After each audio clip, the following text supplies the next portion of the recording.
At the in-laws' house, a Christmas party was planned where my sister-in-law Pamela and I were to bring a meal each. While out shopping from the in-laws' house, I bumped into Chris and Pamela, arm in arm, chatting away happily, oblivious to my presence. You know, Sirius Elvis would never imagine me and Chris having an affair, Pamela chuckled. The thrill of meeting secretly is just so exciting. When can you stay over next? Chris asked eagerly. Come over tomorrow, she replied. Their vulgar laughter faded as they disappeared into the crowd.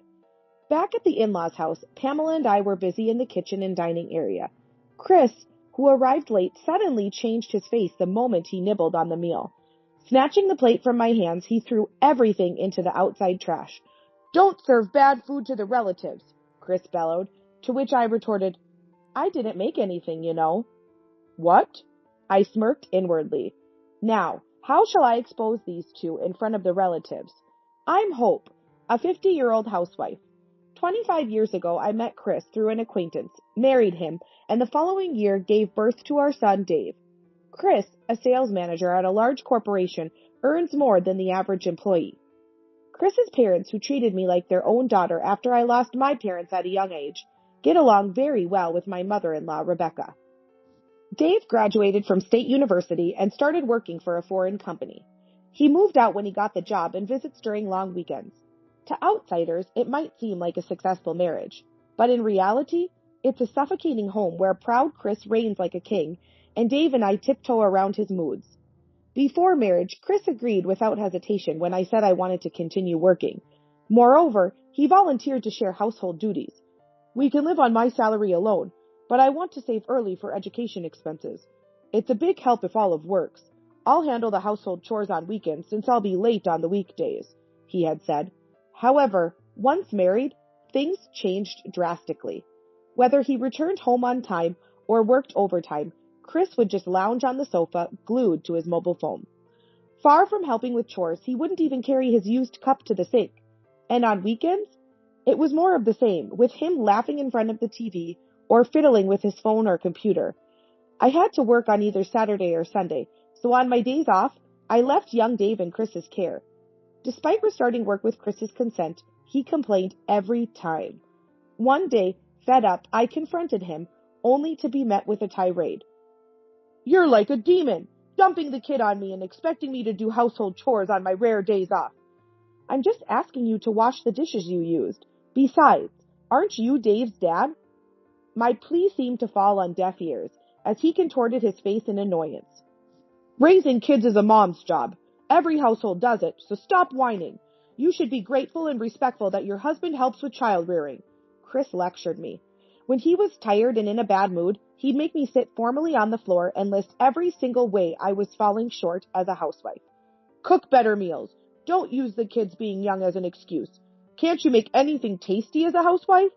Don't skimp on meals. Prepare at least 3 dishes besides the main course. Every other housewife can do it. Why can't you? You're a failure as a housewife. I'll handle the finances because if I leave it to you, it'll be a mess. Save your earnings too. $100 a month should be enough for your allowance. Eventually, when Dave would run up to him, Chris would visibly grimace and escape to his study. Daddy? Daddy's busy. Go play with Mommy. He'd shoo Dave away with a gesture, sending him to me, busy preparing meals.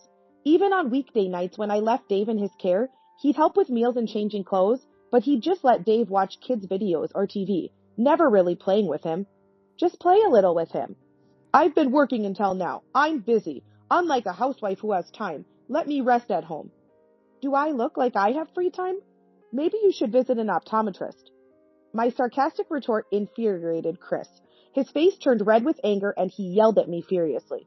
When did you become so important to talk back to me? This is my house. If you have complaints, leave.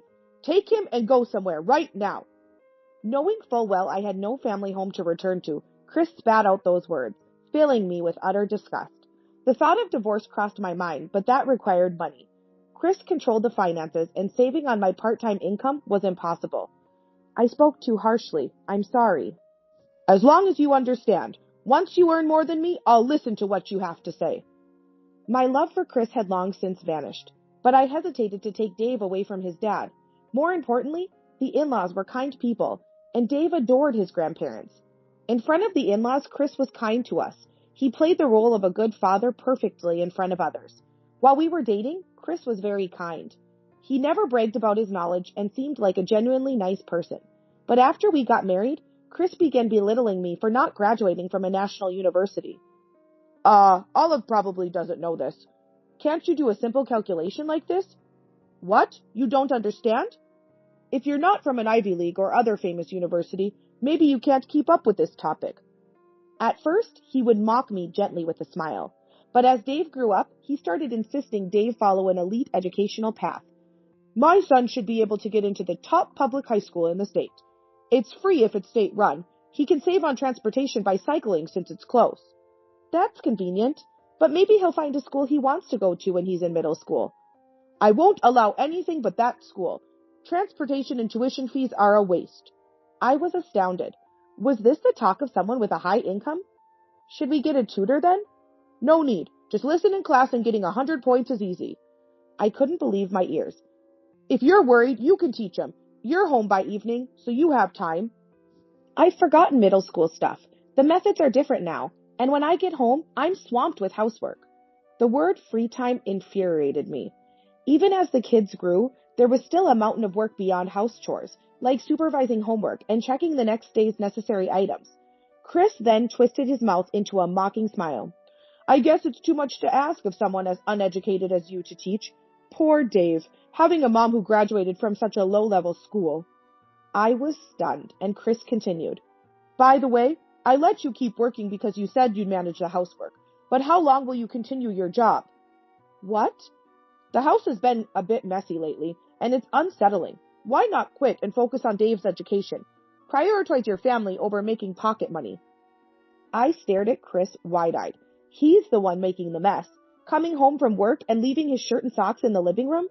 Leaving used dishes on the dining table? Bringing books from his study and leaving them piled up in the living room and on the sofa?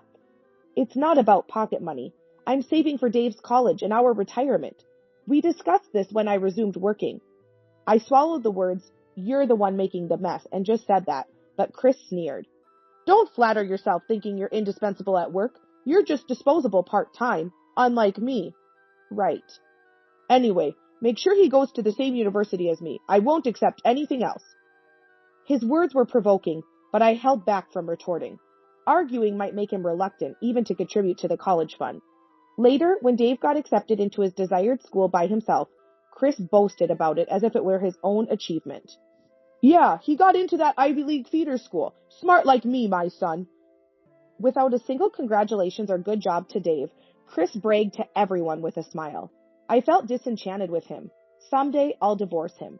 But time passed without action, held back by financial worries and concerns about living. Eventually, Dave graduated from university and started living alone when he got a job. Recently, my conversations with Chris have diminished significantly. This started about 6 months ago when his weekend work and overtime suddenly increased. Our household finances are managed by Chris. I'm fine with him increasing his allowance with his extra earnings, but recently, a large amount was withdrawn from my credit card without my knowledge. Investigation revealed the purchase of a high-brand bag. When I asked Chris, he responded with an annoyed look. I matched out my credit card, so I used yours. We're family. It should be fine. That fine thing is a 2000 brand bag. Who did you give it to? It's a birthday gift for my niece. I felt suspicious. Chris's brother Elvis has a daughter from a previous marriage, whom Chris has always adored. But would he really give such an expensive gift to a college student? Later, when he came home smelling a perfume and I questioned him, he mentioned his niece. I took her out to eat. She's busy with her part-time job and can't come to grandmother's house this Christmas, so I thought I'd treat her. She seemed lonely with Elvis overseas. It felt dubious, but since I'm not close to the niece, I hesitated to ask her directly. With unresolved feelings, the seasons changed to winter. As Christmas approached, Rebecca called Chris. What? You hurt your back? Chris pressed the speakerphone button so I could hear. Just twisted it a little. I have my husband, so it's nothing serious. But it seems impossible to stand in the kitchen this Christmas. Maybe I should hire a personal chef service. Chris quickly suggested. Don't worry, I'll have Olive make it. What? I was irritated at his casual decision. After all, Christmas at the in-laws' house meant a gathering of the entire family, about 20 people. It's a big task with so many people. Normally it would be manageable if it were just me and Olive, Rebecca sighed. Well, Pamela and Olive can prepare and bring the food. Cooking for 10 should be easy, Chris suggested casually. Pamela is Elvis's wife. This year, Elvis remarried a woman 12 years his junior. It's their first Christmas, but he has to work overseas and won't be back until after the new year. I glared at Chris's back as he made these offhand comments, as if he could cook even potato soup. Olive, Chris says this, but may I ask for your help? Yes, it's okay. I'm sorry to trouble you. Thank you. Mom, don't worry about anything. Just rest. Chris, with a smile, ended the call and then turned to me. Hey, don't be a burden to Pamela, he said haughtily, though he never helps himself. I was irked inside, but tried not to show it and asked, Chris, you're helping with Christmas preparations too, right? You're off work and have no plans. Suddenly, Chris became vague. Well, actually, I have to work that day. Again? Hasn't it been a lot lately? The office is closed, but there's a mistake by one of my subordinates in a deal. I have to apologize to the client. Always doing aftercare. It's a hassle. Chris laughed off and scratched his head. As someone who's only experienced working in small office jobs, I wasn't sure if that's how it is in big companies and just tilted my head. But when I mentioned it to Dave, he looked doubtful. Working after the 20th when it's the office closure? Taking subordinates to the office? That's strange. Yeah, it does seem odd. But with Christmas being so hectic, I didn't want to start a fight and dropped the topic. Eventually, Christmas arrived. As promised to Rebecca, I brought meals to the in-laws' house. Helping my father-in-law John, I busied myself preparing big chairs and sofas in the living room and setting out dishes for 20 people. I was wondering when Pamela would arrive when a message came in the family group chat. Olive, Pamela will be a bit late. Got it. Oh, we're out of whiskey. Should I go buy some? Could you? There's other alcohol, so no rush. Okay, I'll be right back. After greeting the arriving relatives, I left the in-laws' house. I decided to walk to the nearby shopping mall, which had a discount liquor store, instead of taking the car. As I walked through the crowded mall, a familiar scent wafted by.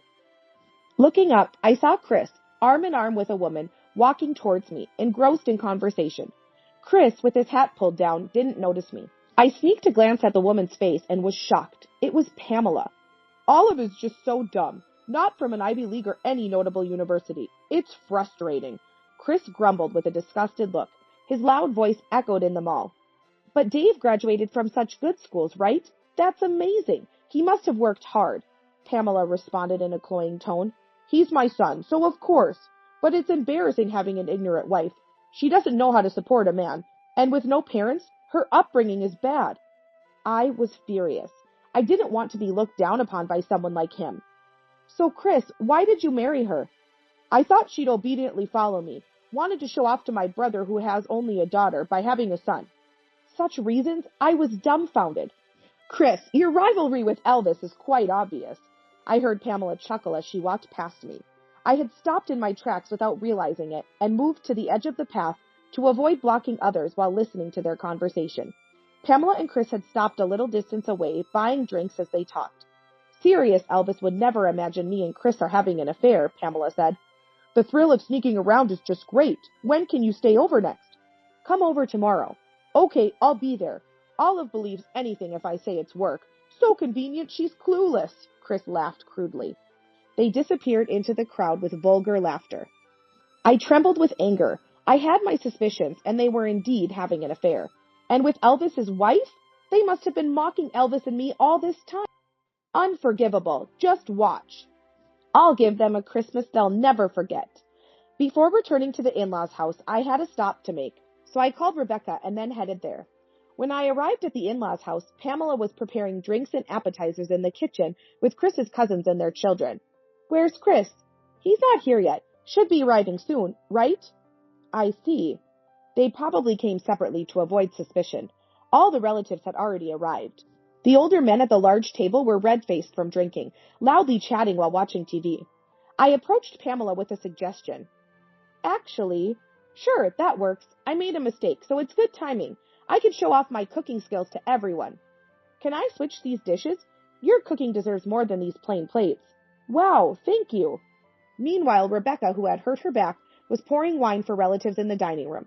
Chris finally arrived, dressed in a suit, carrying his laptop case. Got caught up with work even on Christmas. Tough being a salaried man, huh? Chris joined the relatives, starting to drink. Olive, thank you. Can we start bringing out the meal? Let's all eat together. Rebecca called out to us in the kitchen. Okay. I prepared plates and silverware, waiting for Chris's cousins and Pamela to return to the kitchen. Pamela was chatting with relatives while bringing out appetizers. With a meal for 20 people, it needed several trips to bring everything out. As I was deciding what to carry first, Chris appeared. Oh, Chris, you're helping too? It's tough with all this. Chris, seemingly already tipsy, didn't respond, and started nibbling at the prepared meal with his fork. Hey, that's bad manners. Chris exaggeratedly grimaced and for some reason opened the kitchen door, stepping outside with a plate of food. What's going on? I followed and was speechless. He opened the trash bin and dumped the meal inside. Chris went back and forth between the trash bin and kitchen a few times, leaving the empty plates in the sink, then turned and yelled at me. Don't serve bad meals to relatives. I just blinked in disbelief. I didn't make anything, you know. What? It was all Pamela's homemade dishes. For a moment, Chris looked confused, but then he quickly turned to complain to me. Don't lie. Those are our dishes. I know you made it. That's because, seriously, what was that taste? Pig feed would have been better. It's me and Mom who get embarrassed if you serve bad meals. Can't even make a decent meal. You're a failure as a wife. No, as a woman. I calmly informed the furiously yelling Chris. Your taste buds must be off, too. Pamela's meal was delicious. Haven't you ever eaten Pamela's cooking? We always ate out. Wait, what? Pamela didn't have large enough plates, so she brought it in containers. I lent her ours. Chris's eyes widened. She's made too much, thinking to split 10 portions with me, but ended up making enough for 20, so I gave my half to Dave to share with his friends. I explained carefully. Pamela wanted to show off her best dishes to everyone, so it seemed like a good opportunity. Why didn't you tell me sooner? Inwardly, I smirked. Chris always criticized my cooking. I knew he would complain if I served Pamela's food on our dishes. I never expected him to throw it in the trash, though. Now, how shall I expose them in front of the relatives? This is going to be an interesting Christmas. Just then, Pamela arrived at the door, so I loudly announced, Can you believe it? He threw all the meal Pamela made into the trash. The wine bottle fell from Pamela's hand onto the floor. Chris, who turned at the sound, saw Pamela's shocked face and turned pale. Chris, what does this mean? Pamela, that's... Chris was at a loss for words. Pamela's eyes welled up with tears. I ordered ingredients from their origin, researched recipes, and spent a whole day making it. I was so excited to serve everyone a delicious meal. And you threw it all away? Pamela's tearful plea made Chris fumble for an excuse. Sorry, it was a mistake. I'm drunk, see? Don't use being drunk as an excuse. Didn't your parents teach you not to waste food when you were a child? I exploded with pent-up frustration, speaking harshly to Chris. Always acting so superior to me and Dave, the real you comes out when you're drunk. Chris started to retort, but held back in front of Pamela. Perhaps because being close to the room would make the noise audible in the dining room, but it was too late. Sorry for serving a meal worse than pig feed. I'm such a failure as a woman, right? Pamela sat on the floor crying, and the relatives gathered around. What happened? What's going on? As I explained, the in-laws were dismayed. Rebecca looked sadly at Pamela and sighed. I didn't raise him right. I'm sorry. Rebecca apologized to Pamela. The other relatives defended Rebecca and turned on Chris. Chris is 50 years old. It's his own responsibility. Chris, you need to take responsibility. Are you saying we're going to spend Christmas without a meal? I stepped forward in front of Chris and pleaded pitifully. I'm sorry. The mess happened because I swapped the meals on the plates. Chris is really kind, you know? Let me show you proof right now.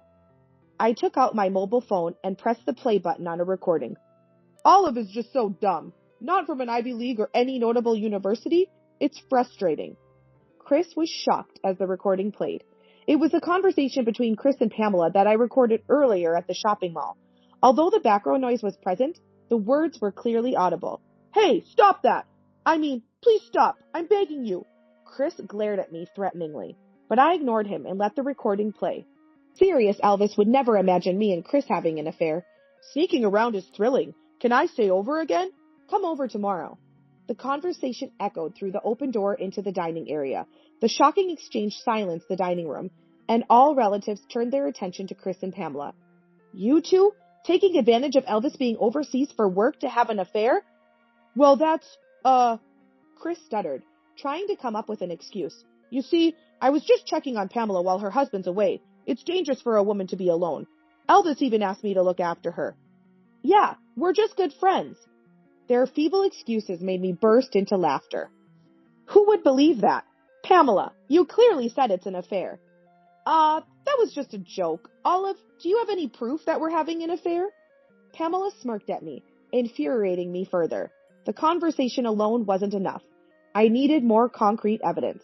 I shoved my mobile phone in Pamela's face, showing her the receipt for the brand bag Chris bought with my credit card. Pamela, Chris gave you a brand bag as a gift, right? He must have bought you other things too. I couldn't believe the frugal Chris would buy expensive gifts for his niece. Pamela grinned. Yes, as a friend, he gave me a birthday present. Oh, Olive, haven't you ever received a gift from Chris? Even though you're his wife? How miserable! She laughed, shaking her shoulders. He bought me lots of things. Chris always gives in to my requests, right? She looked up at Chris with a sweet voice. Despite insisting they weren't having an affair, she seemed to be flaunting her influence over me. But Chris frowned and said bluntly, I'm going to ask you to return all of that later. Huh? Pamela looked stunned. I never said they were gifts. I just bought them because she said she wanted them. I can't imagine spending my hard-earned salary on someone else. Right. You even hesitate to pay for Dave's tuition. I nodded in agreement, leaving Pamela dumbfounded. What the hell is this? Wait, didn't I say you'd have to pay me back? Pamela showed a confused expression. It's obvious you'd think it's a joke. No, I'm serious, Chris said with a straight face. I don't like spending money on anyone but myself. You need to pay back your share of the hotel costs we've incurred together. Giving things to Pamela for free doesn't benefit me at all. It must total around $30,000, right? Pamela's face turned red with anger. She lashed out in anger. Don't be ridiculous. What was the point of having an affair with me? It's absurd to resent spending money on a woman you like. It was to get back at my brother, Chris said coldly. It was fun stealing from my brother behind his back. You were kind of my type.